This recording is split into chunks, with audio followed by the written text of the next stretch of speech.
I'm Steve the Bookman Eisenstein in Miami Beach.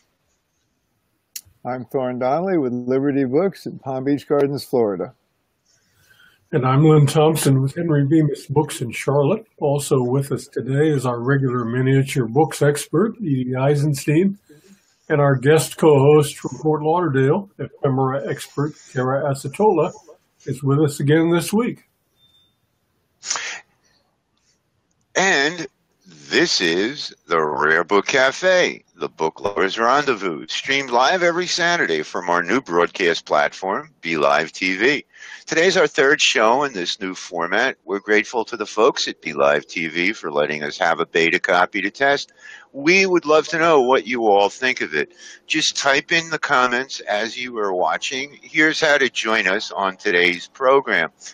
Click the link on the cafe's Facebook page. You'll need to be using the Chrome browser and just follow the prompts to activate your computer and other devices such as the camera. You'll drop into the cafe lobby where you will be able to see the program and hear us mumbling. If you join us, Alan Smith, the producer, if you want to join us, Alan Smith, the producer, can bring you right in. You can also type comments that will appear on the screen, such as, Keith, you've put a comment up on the screen. We'll try and help you as the program goes on. We'd love to chat with you. So come on and join us. We're starting off today's show with big news from Book Court. An attorney from the Pacific Legal Foundation, Anastasia Bowden, is joining us to talk about a federal court suit she has filed to challenge California bookseller law AB 1570. We're glad to welcome back our co-host, Thorne Donnelley, who will catch us up on what he's learned last week at the North Bennett Street School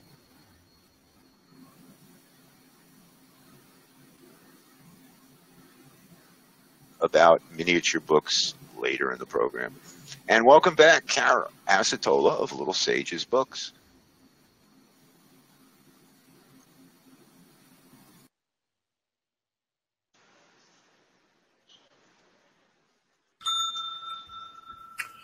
Thank you, Steve. Lindsay, I know, is going. Go ahead, Lindsay. Thank you, Steve, for reminding us. Our guest today is Anastasia Bowden. She's a staff attorney with the Pacific Legal Foundation in California, which has been doing public interest litigation from a libertarian perspective since 1973. She previously served with the Cato Institute for Center for Constitutional Studies and the Washington Legal Foundation. She has a BA from UC Santa Barbara. Her law degree is from Georgetown. And on the side, we learned the other day in doing a test interview, she is also a collector of books and Supreme Court ephemera. So we're hoping to have a look at some of that as well during the course of our visit. Welcome to the show, Anastasia. Thanks for having me. The first thing I want to remind viewers of is this is a story we've been following since last summer. And in a nutshell, AB 1570 is a California law that attempted to deal of fake signed memorabilia from sports, movie, and television properties. And the face man for this law was Mark Hamill, the star of Star Wars 40-odd years ago. It passed the California Assembly with nary a trace of discussion, thought, or debate, and was signed by Governor Brown with little more, and went into effect on January 1st.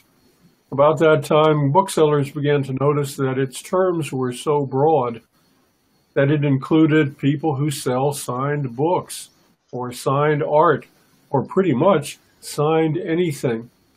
And that, I guess, is where at some point the foundation came in. Anastasia, how did you guys come across this case?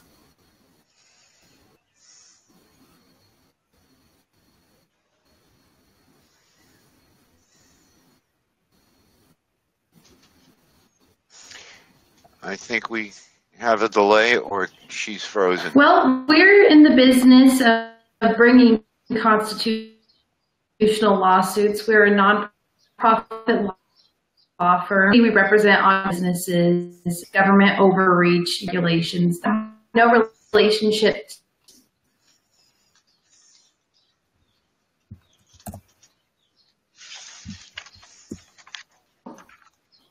I can see.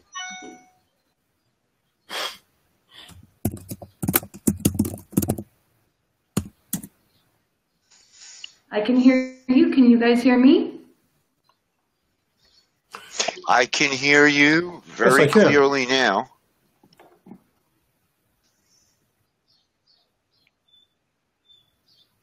No, I can't. Frozen? Well, we're dealing with the challenges of a beta format here again this week. A couple of weeks ago, we had our version of the Nixon at 18.5 tape gap. We're hoping that Anastasia will be able to rejoin us, but in the meantime, you're listening to the Rare Book Cafe. Can you hear me now? Should I restart? We can hear you now. We can hear you now.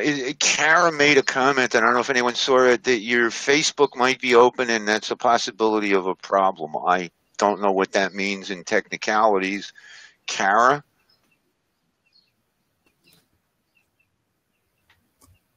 Okay. Just try it again, Anastasia.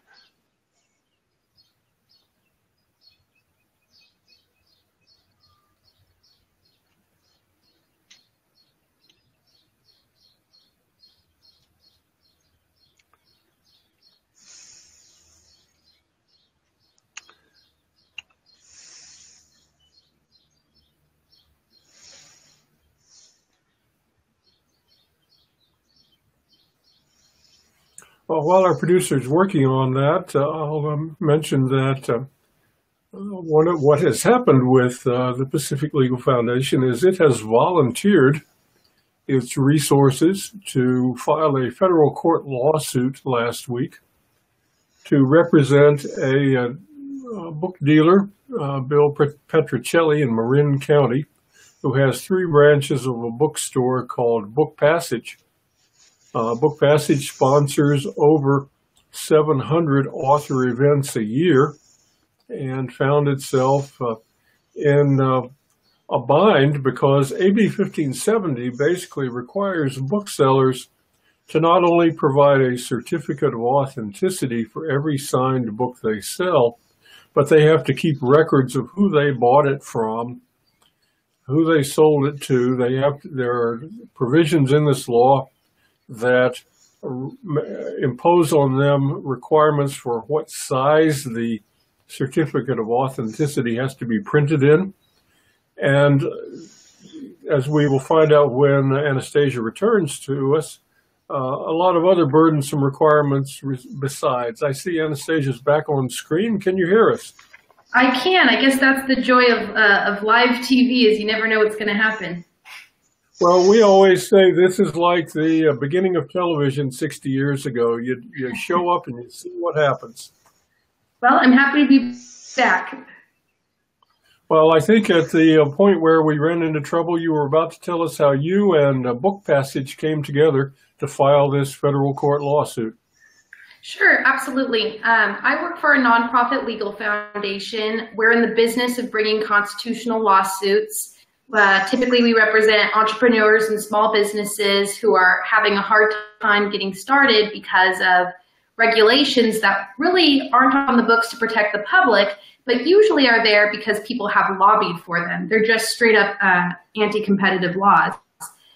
So I'm always looking for cases to bring to set precedent in the courts to stop that sort of overreach. And so I had read a few articles about this law and seen Bill Petrocelli, owner of Book Passage, who was extremely outspoken about this law and how it was going to harm his business, because he owns a bookstore, but they basically thrive off of author signing events.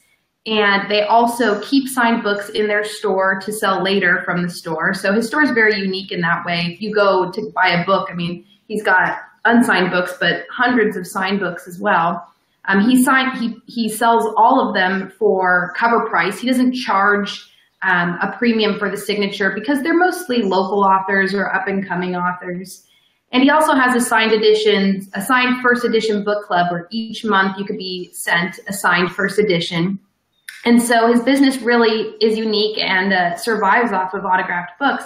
So he had been speaking quite a bit about it, and I called him up and I said, hey, would you want to bring suit? We don't charge our clients. We think that this case would be in the public interest, that it's a real threat to bookstores and sellers of other autographed memorabilia. And it would be unfortunate for California consumers and bibliophiles. So that's how we got connected. I just called him up, and here we are.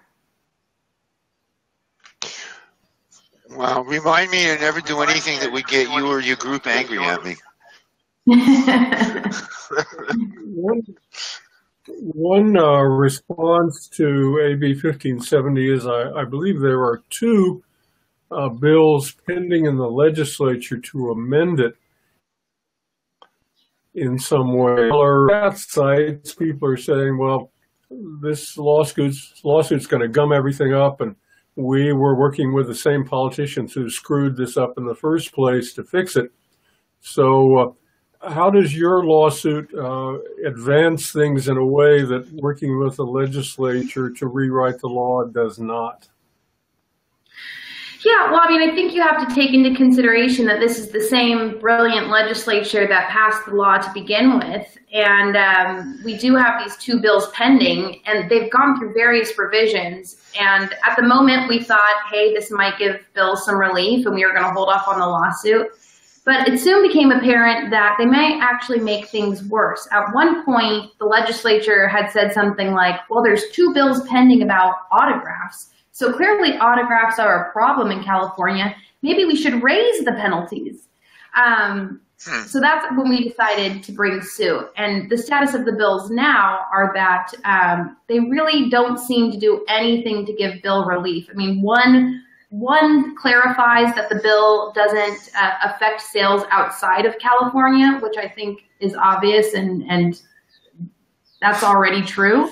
The other bill says that the definition of autographed good will be limited to entertainment memorabilia or sports memorabilia, including books. Now, of course, entertainment memorabilia and books, I think a whole lot of books can still qualify as entertainment memorabilia. Our client Bill just had Caitlyn Jenner at the store 2 weeks ago. Is that entertainment memorabilia?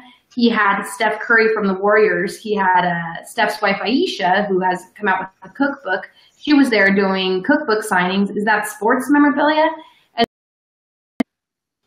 I have a question in terms of... Go ahead, Steve. Go ahead, Lindsay. Oh, my question is this. Will this possibly come into other areas? In a discussion today on Bucks on the Bookshelf, we were talking about appraisals, and it was with a jewelry person. So using the analogy that you brought up when we were talking to you earlier during testing, it was someone said, wouldn't this apply to an aunt and uncle's signature in a book? Would it possibly, based on signature alone factor, apply to jewelry? I think it could. It's pretty incredible how vastly this law is written. Like you said, if I sign a book, I sign somebody else's book and give it to you as a gift, technically that falls under the definition of autographed good.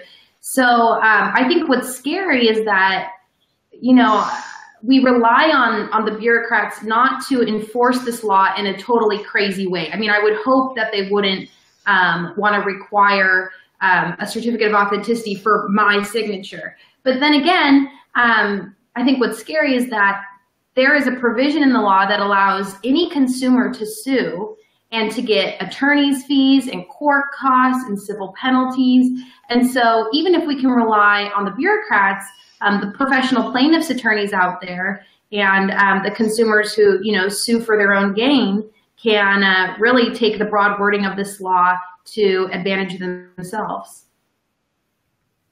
And one thing that's worth mentioning is that this bill covers any kind of memorabilia down to the value of $5.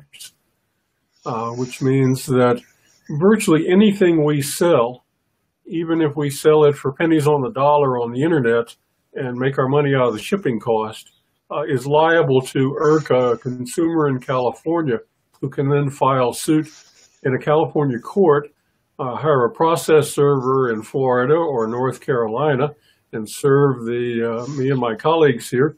And we're off to the races with a lawsuit that can then not only hit us for attorney fees, ourselves, and the consumer if he should win, but 10 times damages. Yeah, that's right.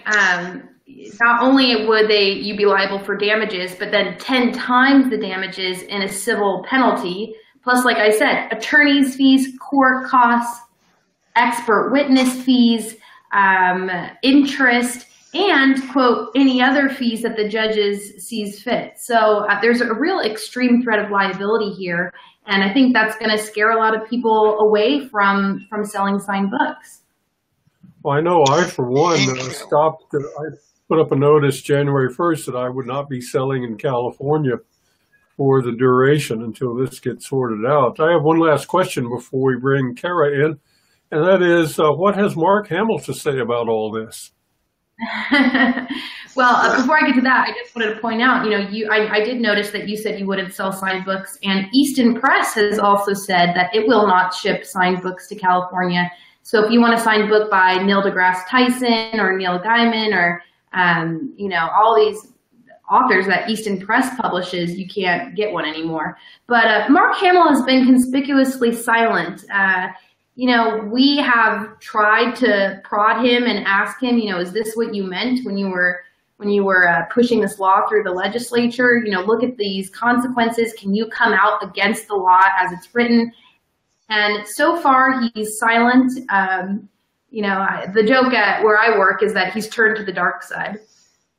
If you want to joke to possibly dress up a brief, we have said many times that sometimes an author's signature is worth more than on a $5 check if he or she has money in the bank than it is in their book. So, I add some mirth to this. Well, I looked today at Mark Hamill's Twitter feed, and he has views on many things, but this is not one of them. So with that said, let's bring Kara in to join the discussion. Alan?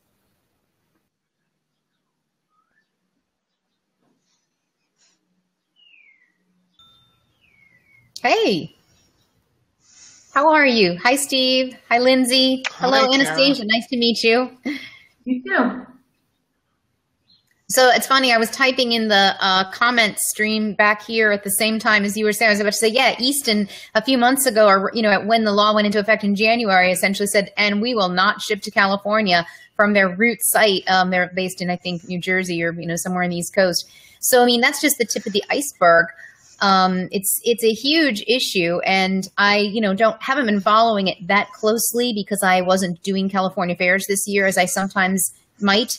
But even a small poetry press signed by, a little known poet or an incredible signature that's going to, get 5 figures, like you were saying, any at all signature that you might not think, well, I'm not selling, high value modern first, so someone's not going to come after me saying this isn't, Twain.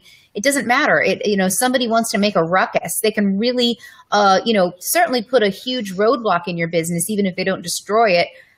The fact that the legislation paved a way for someone to have, this kind of heinous backlash, if they so chose to, is what's really troubling. So I'm so happy that you guys, we're paying attention to the feed on this and jumped in to work on. I was just looking at some of the ABA discussion back channel in the last couple of weeks, and everyone was really praising your efforts. Some people were a little confused because one of our dealers, Mark Kuritz, who's a former or current, I don't know if he's a former attorney, I shouldn't say that, but he's a book dealer now who specializes in Churchill. So as you can imagine, someone specializing in Churchilliana has a heck load of signed Churchill material, and as well as many of us that, either deal exclusively or at least in bit parts in the signature. Sometimes the signature is a accidental byproduct. But if it's there, that book would now give somebody a ticket to have a backlash. But he's the one who's been putting in just tons of work into the this smaller bill that's coming forward to be voted on. And, they can work concomitantly, it sounds like, and hopefully one or the other or both will actually finally tamp down, this ridiculousness. But I'm so glad that you're on board.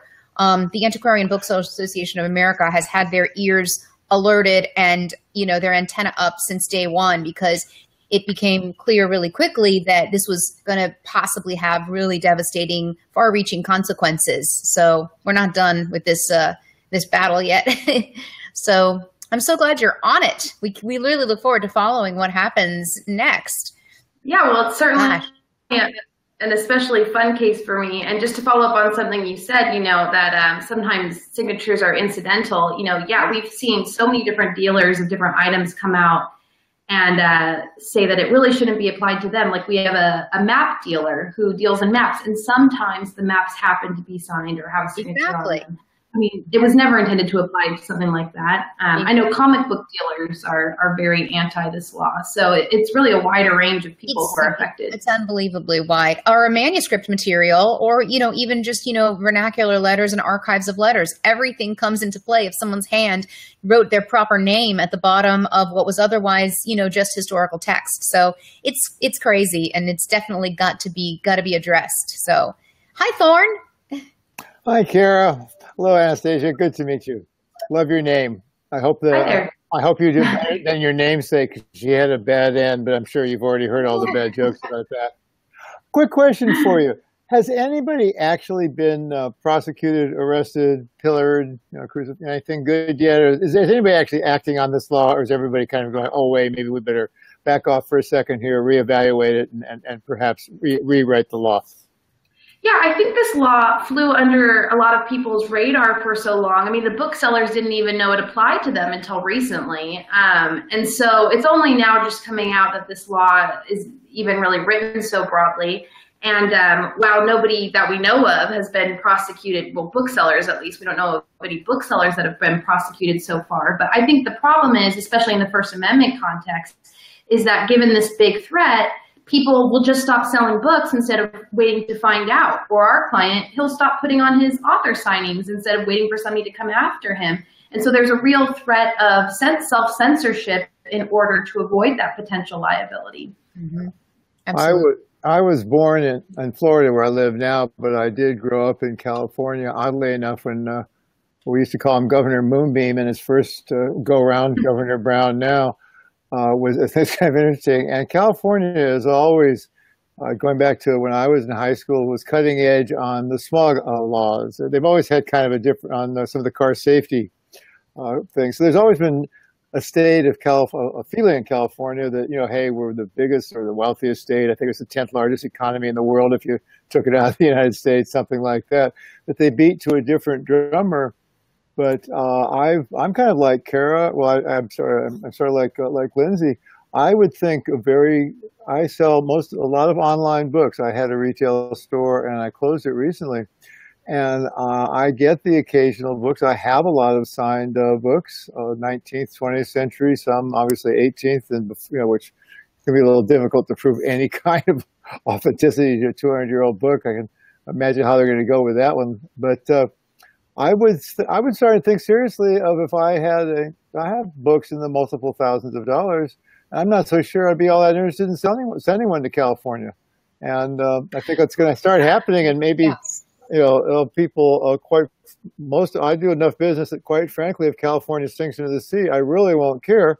Sorry, but I mean, this is kind of a silly one thing that I think I'm hoping you and people like you can at least bring some sense to it, because it just seems to me that anybody rationally looking at this law realizes that there was a mistake, and okay, let's all be realistic about this. There is some fraud in signatures. It's very hard. I personally, once got stuck with a very well documented, but unfortunately not a true copy of a John F. Kennedy's signature and profile and courage.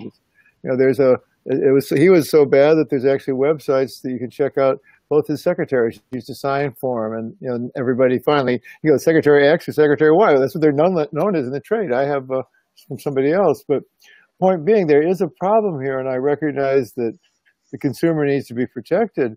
But at the same point, you're crippling an industry that is based on honesty, and it may be an almost unregulable.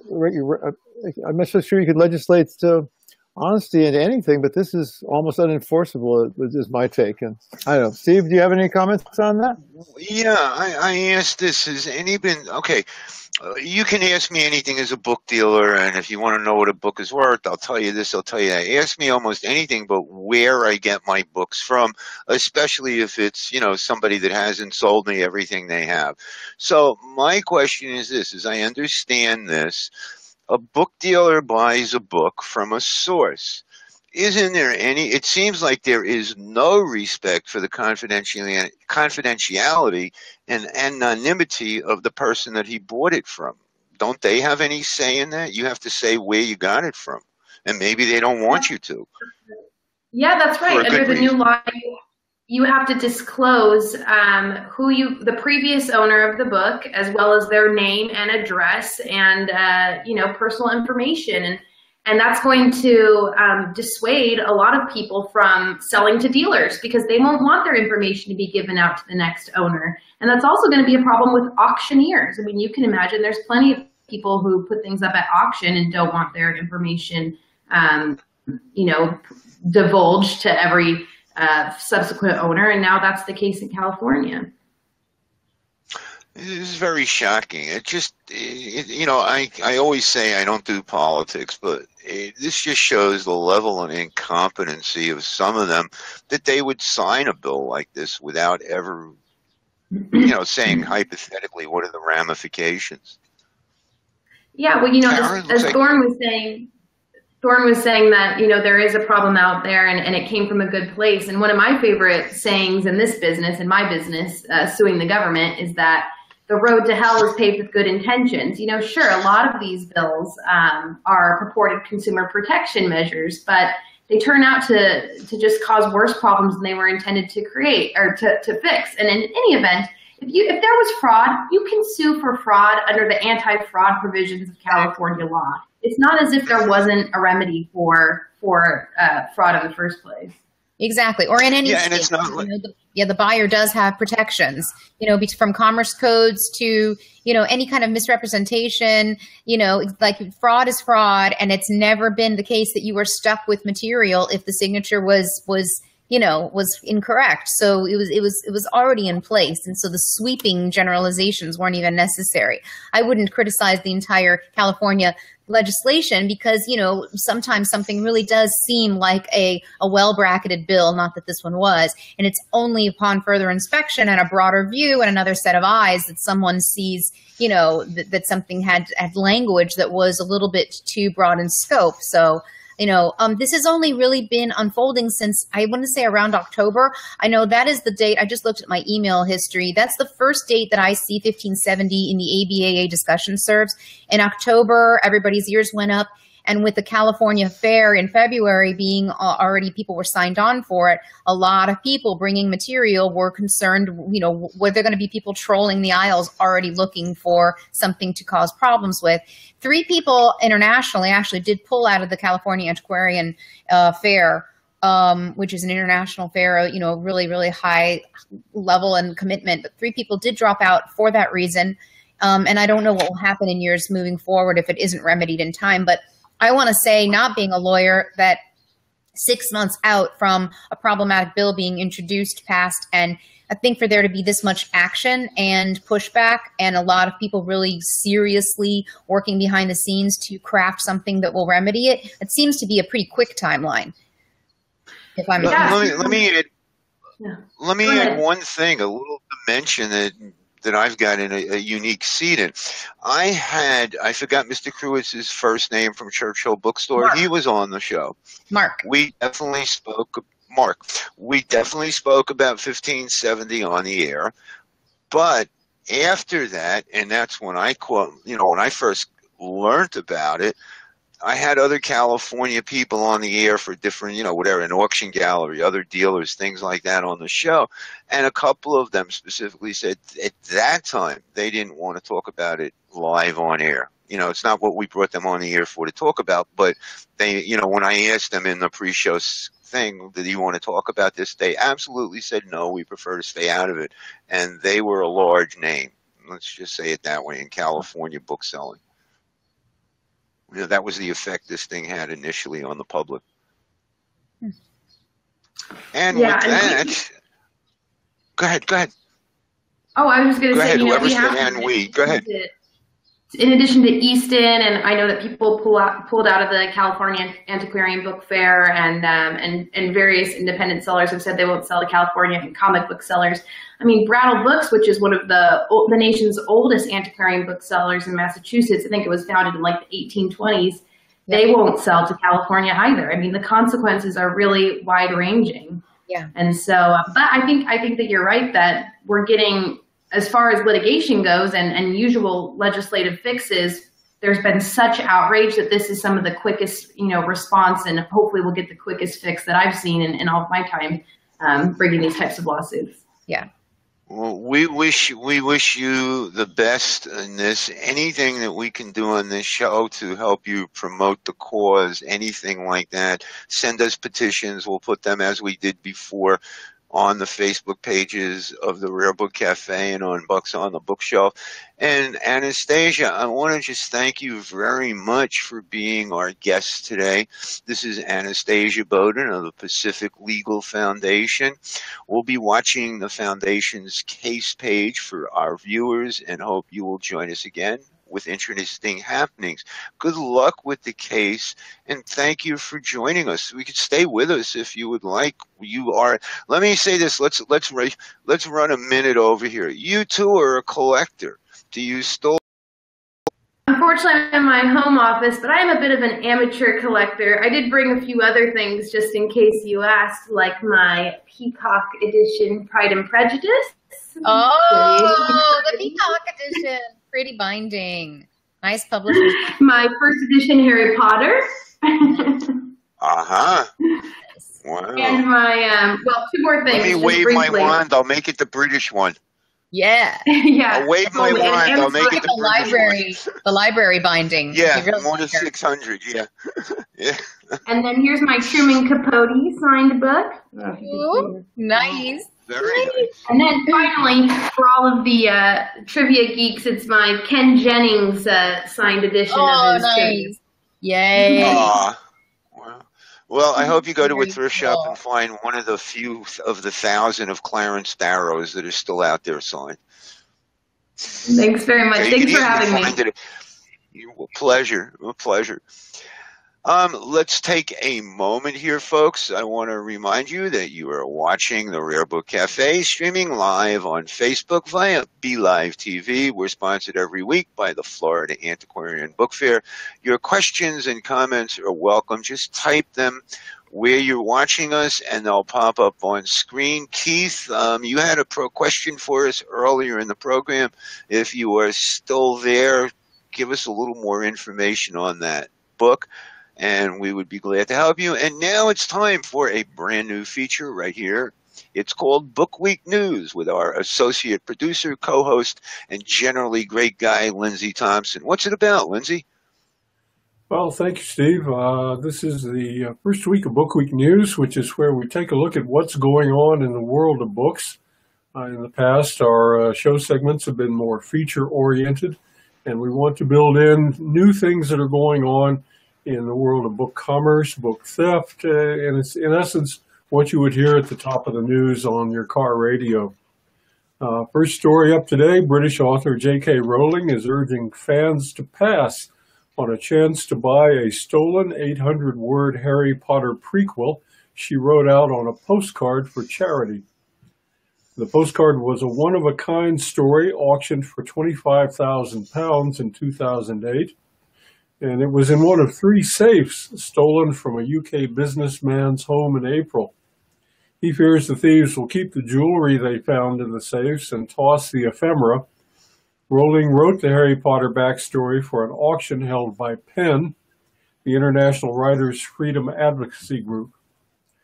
In other UK news, The Guardian reports the charity Oxfam has asked the public to stop donating copies of Dan Brown's hit novel, The Da Vinci Code. If the kind washes out on a fad, it can leave a sticky residue, The Guardian notes. With over 80 million copies sold, Brown's book has hardly proved to be one needs to read twice. Other Oxfam please don'ts in years past include E.L. James's 50 Shades of Grey, whose wooden prose one Oxfam store built into a fort of copies big enough for children to play inside, biographies of Tony Blair and Simon Cowell, and others flooding in and out, in but also back out, include the Bridget Jones series and the Ian Rankin Rebus detective novels. NPR reports this week that the National Museum of Women in the Arts in Washington, D.C. has recreated the studio of the French feminist author Simone de Beauvoir, author of The Second Sex and other works. The installation remains open through August 12th. You can go to the NPR website to listen to Susan Stamberg describe the exhibition and de Beauvoir's life. Oxford University's Bodleian Library is celebrating the 100th anniversary of the opening of the Hogarth Press, the influential small printing house begun by Virginia and Leonard Woolf and run by them from 1917 to 1938. Hogarth published 440 titles in 2 decades, ranging from nearly all of Virginia Woolf's most important works to others by T.S. Eliot, E.M. Forster, Catherine Mansfield, Sigmund Freud, and H.G. Wells. Virginia, who wrote in her diary, "I'm the only woman in England free to write what I like," set the type on the letterpress which Leonard operated. And for its exhibit, the Bodleian offers visitors the chance to set and print their own pages. And finally, near Atlanta, Kennesaw State University has opened the Bentley Rare Books Museum. Fine Books and Collections reports that the collection at the museum includes over 10,000 volumes on a wide array of topics. Currently on display are cookbooks, early artist handmade books, and a recreation of an 18th century middle-class home library. Book Week welcomes your feedback and suggestions. We need your tips on stories you come across. Feel free to email us at Gmail using the Rare Book Cafe address. And that's the last chapter for May 20th, 2017. Well, thank you, Lindsay. That's great. I love the way you tell stories. We all love the way you write, and we totally look forward to the next segment with this. Now it is time for a few minutes with Thorne on what he was up to last weekend in the North Boston Street School and the Colorado Book Fairs, the Colorado Book Schools. Thorne, take it away. Okay, well, thank you, Steve. I spent last week kind of planning out my summer. I'm going to be doing some regular broadcasts throughout the summer. I'm going to be attending the Colorado Antiquarian Book Seminar, which is, I think, be in July with one of my assistants. I went there about 5 years ago, and hopefully someday I can maybe perhaps contribute to it as a associate faculty or something. We had a interview with I believe he's now the current president of the school, and it's on our Facebook page. It'd be kind of good to take a look at that. And then this last weekend, I was at the North Bennett Street School, which we now have a picture of up here. For North Bennett Street School is the oldest craft school in America, founded like 1880 or something like that. And they do fine furniture. They have one of the only 2-year book binding courses in America. It's really quite an interesting, special place. And I see that Alan has posted book on my picture number 1. So I thought what we were going to do is I was going to do a little bit of a show and tell, both pictures and then actually holding up some items I'd like to talk about. First one here is James Reed Cunningham. He is the a very well-known paper conservationist, book conservationist in the Boston area. I believe he's in business for 40 years or so. And he does this. Now, if you go to the second picture, it'd be kind of nice. This is just kind of an example of the rooms there. You can see we have a desk. Another student, you can see behind us, there's book presses. There's all kinds of pots of ink and assorted kind of a mess on the table there. If you go to the third screen, please. These are some of the tools that I was using. I'm going to hope that what we can do here is get two screens going on here. Basically, like any craft, book conservation has hundreds of tools, but a basic set is what you're going to need. And please don't try this at home, boys and girls, if you're playing with a $5,000 or $10,000 book. But we're going to get to show you something that I worked on in a moment. I'm just going to have to look here. And one of the book was from 1684. Now it's not a true multi-million-dollar thing, but I'll show you at least what we did. But some of the tools I thought were kind of interesting, just for general. This is quite simply a sponge. You can see a sponge like you have at home, but it's called a dry sponge. And we use it for cleaning paper. I was amazed, if you can see here, how white one side is. And that is just one page of paper. You can see how dark it got. Almost all the tools I'm mentioning come from, you can buy them at your local craft shop, like a Michael or something. But there's a company called Talas, T-A-L-A-S, and I believe it's talas.com. And their catalog or their website alone is just worth going through. They have conservation material for institutions, for individuals.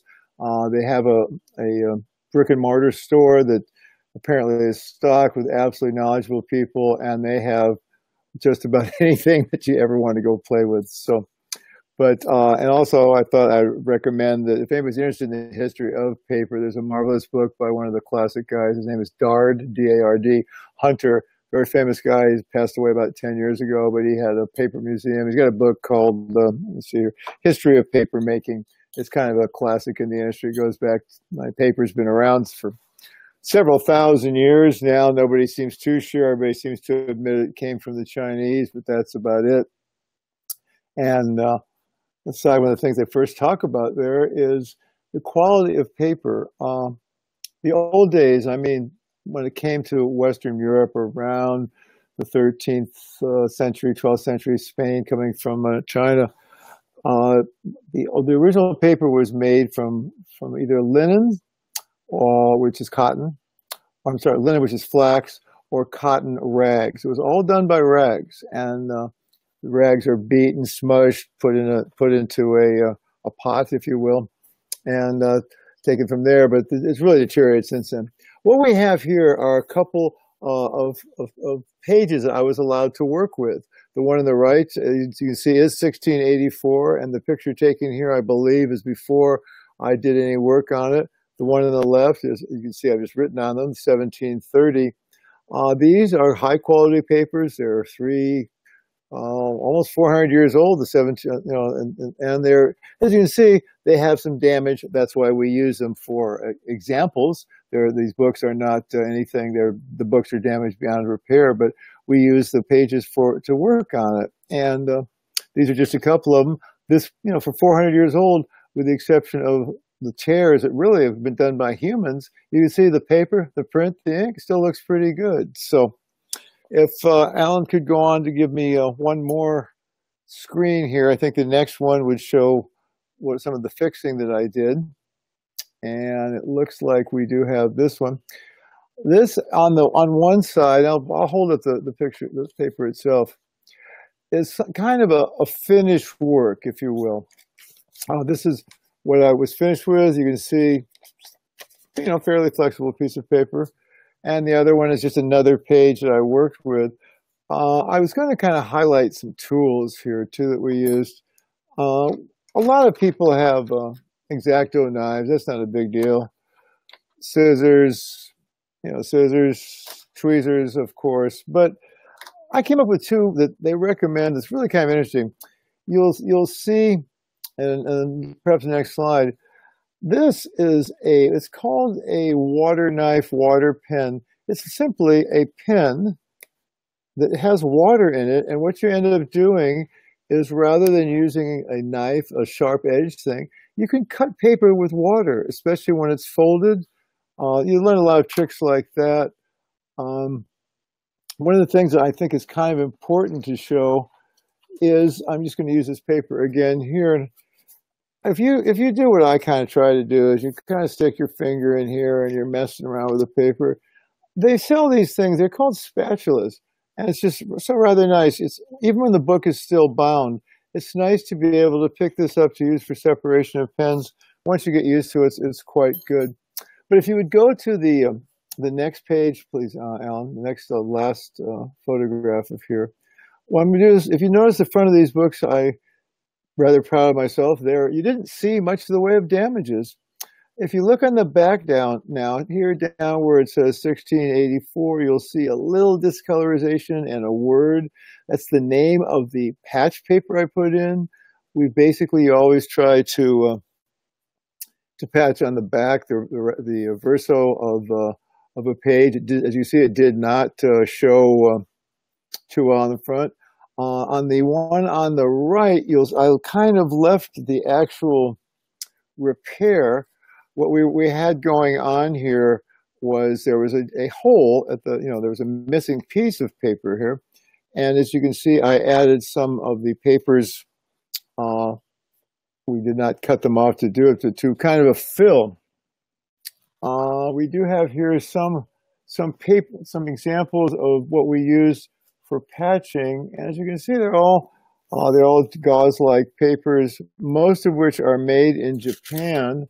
One of which here, they're available at Talus or Hiromi Paper, which is another big company. One of them, they come in gram rates and stuff. This one right here, they're all Japanese, you have to kind of wig with me the pronunciation, is Tenkujo. And as you can see, I can whisper it in the air. This is not really a heavy paper, but you can see it's very, very fragile. I use that for a couple of the repairs here, and you actually cannot see it. So the repairs are usually done. I'm getting a question here, why is the repair tissue so dark? I was experimenting. It's a very good question. We had, as I held up here, numerous papers. And I picked the darkest one, which you can see matches, rather than using some of the lighter ones, just to see how it would come up after it was dried. We had some other pages that I did not photograph, where we actually used about 6 different papers trying to repair tears, just so I could see as a beginner the colors and the texture of them. So as I mentioned before, these were not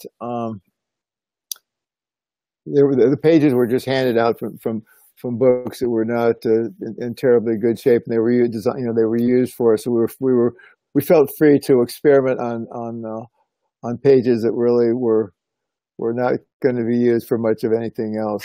So at any rate, I have just heard a little duck quacking. So I have been told that duck quacking means it is time for me to go back to Steve, where now I see Edie's coming up. And what I'm hoping to do for the rest of the year, I'm going to also attend a course at the Rare Book School at the University of Virginia. So as the summer goes along, I will try and do some live or recorded broadcasts. We're not sure how we're going to do it on the various classes that I'm taking, and give you a heads up. And again, please feel free to go to the CABS, the Colorado Antiquarian Book Seminar website, University of Virginia. It's called the Rare Book School. North Band Street School, as I said, is the oldest craft school in America. All of these have either from handicraft to actually academic. University of Virginia is more academic, and CABS is more a startup of how you get involved in the book business. But they're great websites to look at. They're all good courses. They're taught by fantastic people, and it's kind of fun to be in a fantastic business. So with that, I'm going to it looks like Edie is here to talk with us. Very, very interesting, Thorne. Thank you. That was a marvelous presentation. Today, I am going to be talking about, if you'll remember last week, I talked about this set that I had gotten that was done by the University of Tampa Press. And the box that was made to house the 2 books was just as important as the books themselves. Today I am going to be talking about another book.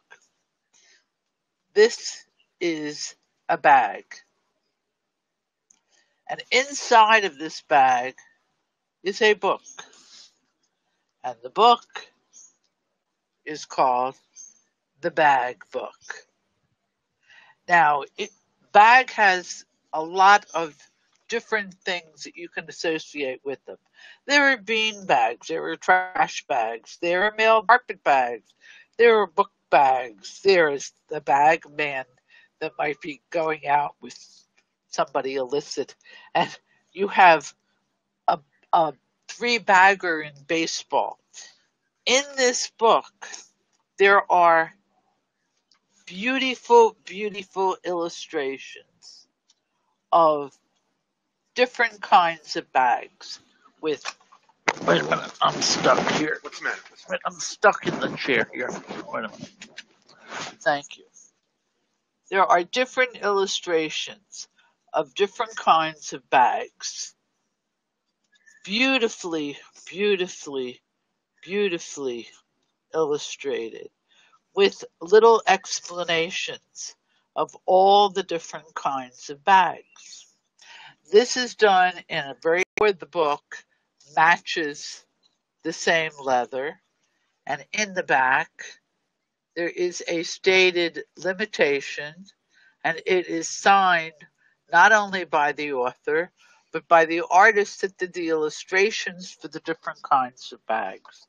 The book was done in 1985, and it's called, appropriately, The Bag Book. Done by Susan Acker and illustrated by Diane Wise, by a press called the Feather Press. Lots and lots and lots of fun, and certainly a good thing for my collection. Well, thank you, Edie. That was great. It's always good to see. I love your miniature books. I think we always discuss how I keep, every time I'm loading books, wish I was a miniature book or an ephemera dealer, because that would be a lot easier on my poor, tired old back. But I keep going back to yoga, and I haven't collapsed yet. But we have another segment coming up, which Steve is going to talk about. Give Steve right back to you. Okay, well, anyway, I'll just keep talking about the show here for a bit. I think it's kind of fun that we've been able to start adding to the show. We've been getting we get a lot of responses from some of our viewers. We've been picking up some really great guest hosts. And we'll go back to our main host. Hi, Kara. And then here's our main host, Steve. So, hey, it is a pleasure to be back. So what are we doing in the last couple of segments? I am here looking at something, and you just got to give me a second for my mind to catch up with my body. Somehow I missed something. Well, we're just talking about the big. What's been doing it? Yeah, I'm sorry. What's going on? Anybody got anything new and interesting that has walked into their shop? Any big ideas? Kara, you are starting something. I saw last night, and I faded out in the middle. What are you naming? What's going on? I'm still working on the name, I have to tell you, because every time I come up with a great name for the show that I want to do that kind of brings everybody in the book tribe together, I'll check and... You know, I really like the idea of book tribe, but the website's already taken. But it doesn't matter. It's not like the show is going to turn into who cares? I mean, it's just a show. Yeah. Well, I am the armchair antiquarian. I've decided that might be my nickname. Might be too tricky for the show. I'm also a bibliogypsy, which the domain, I did buy that a while ago. I bought bibliogypsy. But it's tricky with names. It's hard. I might have to crowdsource the name. But last night I did a little Friday night session because I knew nobody would be watching on a Friday night because people have lives. So I thought, okay, it's safe to do an audio test with Forrest from Jocelyn Hall. And we've been playing around on some tests and on some platforms, but I just went ahead and released it live. And I was having audio issues because I plugged a new Samson Go mic into the place I'm sitting now. And so it turned some other things off and I had some issues. Now, I'm an audiophile and a musician, so I understand how to work with, the configurations for sound. But it was still giving me tricks, and I had to restart my laptop, and that was the situation. Now I'm good on audio. But I think I'm going to leave it open and take votes and make it kind of a crowdsourced naming thing. I want it to be memorable, and I'm a little hippie, so it needs to be something kind of cute about everybody gathering around. Maybe I should just be the little sage, because that's the name of my business. I have many cabana stories. The book cabana? I don't know. The book cabana. And if you look at it, Kara, some of the biggest companies in the world, McDonald's comes to mind, which is a pretty famous name. And it was just a couple of brothers selling burgers and milkshakes. And if you look at some of the biggest companies, there's some pretty bad names out there for both, and very successful. Some of you can't pronounce. And so, I think I've known you for a little while. And I'm confident you're going to come up with something quick and catchy, perhaps easy to spell. Kara's Corner with 2 K's. How about that? Exactly. 2 cute. That's cute. That's cute. I named my wife's bead business Edie's Beaties. I like that. Let me say something though, and it's Sophia Sheldon has an idea. Thank you. The book gathering. Hey, Sophia, how are you? Sophia is somebody else that we would definitely want to have on the shows. Sophia's writing a book on books very shortly, hopefully. It's going on. Welcome, Sophia. But I just want to say one thing because I find it very humorous. Maybe I'll be the only one laughing. I've been accused of that before. But you got to be really careful when you pick names today. Cuba.com went for $4.5 million, and they paid somebody that probably came up with that years ago. And like you said, you reserved the name. But what I want to know is, what was the thought that went into this? And I quote the movie Scarface. Why would a company call itself Yayo IPO? Because there's a new company called Yayo with the IPO after it. Do we know what Yayo means from the movie Scarface? It's slang for the product that they were selling in Scarface. Oh, marvelous! Slang for cocaine on the street in the movie. So why would a company name themselves after a major company on national? I see now we're going to ask why your mouth was frozen. Only one explanation. Yeah, go ahead. I'd love to hear it. I'm going to guess that it's a foreign-held IPO.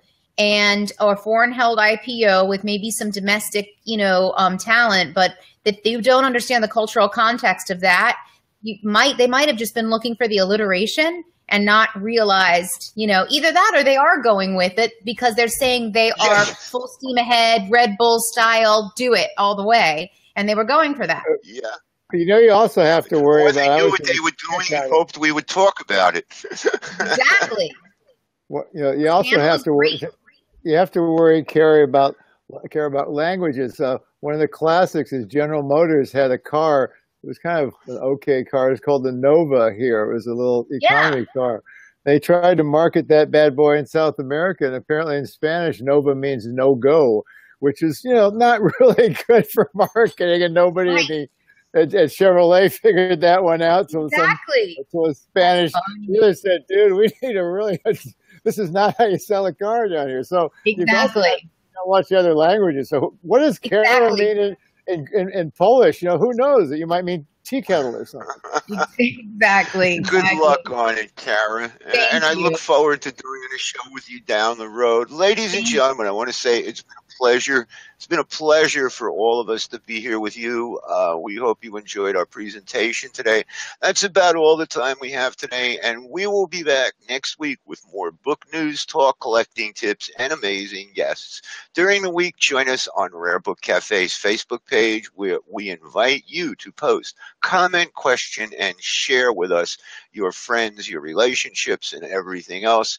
We love it when you like us. Our shows are archived on Rare Book Cafe's Facebook page and the Book Fair's YouTube channel. You can always reach us at Rare Book Cafe @gmail.com. The Rare Book Cafe is presented to you by the Florida Antiquarian Book Fair, celebrating 37 years in 2018. Until then, stick with the Rare Book Cafe for a weekly feast of biblio news. For book lovers, it's paradise.